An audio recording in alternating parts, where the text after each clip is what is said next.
Mamadou Touré est teinturier tisserand dans la commune de Grand Bassam. Cette activité, il la mène depuis 30 ans. L'un de ses secrets, sa parfaite maîtrise de la fixation des couleurs sur les supports textiles. Le modèle a été sculpté sur un bois et je le mets dans la cire et je le pose dessus. L'empreinte reste automatiquement sur le tissu.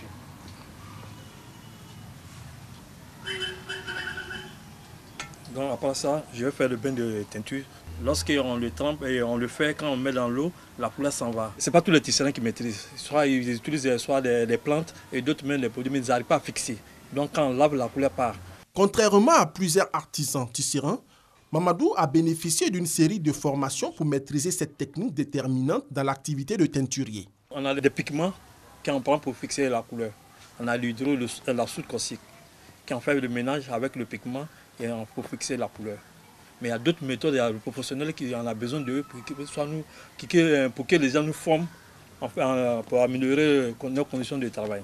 C'est pour rendre plus compétitifs ces acteurs du textile sur le marché américain. Dans le cadre de l'AGOA, la loi américaine sur la croissance et les opportunités en Afrique, que l'Association pour la promotion des exportations de Côte d'Ivoire, APEXI, et l'USAID ont co-organisé à Grand Bassam une formation pratique sur les nouvelles techniques de fixation des couleurs.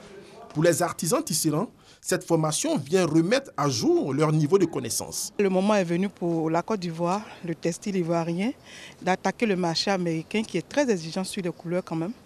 Donc aujourd'hui, cette formation va nous permettre de vraiment améliorer la qualité de nos colorations pour ceux qui ne le sont pas encore. L'important de la formation aujourd'hui, donc, c'est de pouvoir, on va dire, adresser le problème à la base, à savoir de permettre aux tisserands et aux travailleurs du textile de pouvoir maîtriser toutes les procédures et les techniques nécessaires qui permettront d'avoir un produit de qualité fini et qui pourra répondre aux normes internationales.